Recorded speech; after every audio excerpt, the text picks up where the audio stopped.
தான் அரியணை ஏறும் வாய்ப்பு பறிபோய் விட்டாலும் மணிகண்டன் அரியணை ஏறக்கூடாது என்பதில் உறுதியாக இருந்தார்.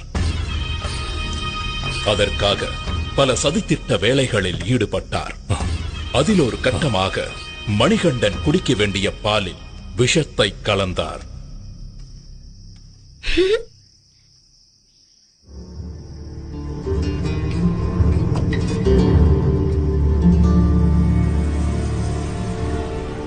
அந்த விஷம் கலந்த பாலை குடித்த மணிகண்டன் மயக்கமடைந்தார்.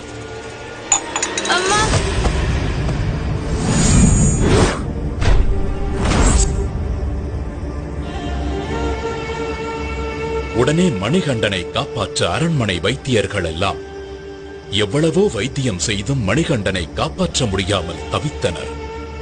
இந்நிலையில் சிவபெருமான் வைத்தியர் ரூபம் எடுத்து அரண்மனைக்கு வந்தார்.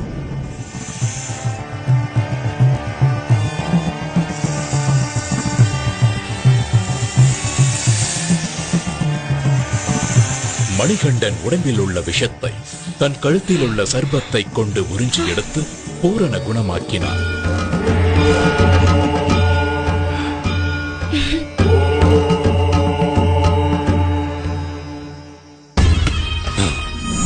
இந்த திட்டமும் முறியடிக்கப்பட்டு விட்டது.